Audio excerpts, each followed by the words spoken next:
నాకు ఇంకొకటి ఆశ్చర్యం అనిపించింది. యూరియా ఎవరిస్తే వాళ్ళు కోటేస్తారట. ఆయన 10 సంవత్సరాల మంత్రి.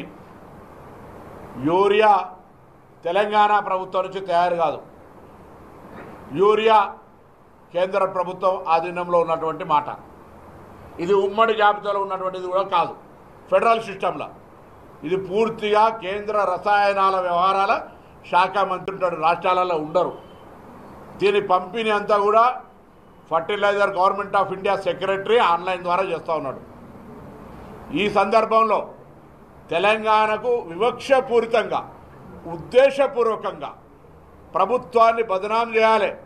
ప్రభుత్వం ఒకవైపు ఉచిత మహిళలకు బస్సు, 200 యూనిట్ల ఉచిత విద్యుత్తు, ఆరోగ్యశ్రీ 5 నుంచి 10 లక్షల రూపాయలు, 3,500 ఇందిరమ్మ ఇండ్లు నియోజకవర్గానికి, రేషన్ కార్డులు, సన్న బియ్యం, 9 రోజుల్లోనే 9,000 రైతు భరోసా, 60,000 ఉద్యోగాలు, మెస్ ఛార్జీలు పిల్లలకు పెంచడం, అనేకమైనటువంటి కార్యక్రమాలు ఇచ్చే సందర్భంలో వాళ్ళకు ఉనికి లేక రైతాంగాన్ని నమస్తే తెలంగాణ పేపర్ ఎజెండా పెట్టుకొని టీఆర్ఎస్ నాయకులు వాళ్ళే కొంతమంది చెప్పులు జమ చేసి కృత్రిమ కొరత పెట్టి రైతులను ప్యానిక్ క్రియేట్ చేసి ఇలా ఎవరైనా అయ్యో దొరకదట అంటే 4 బస్తాలు ఎక్కువ కొంటారు.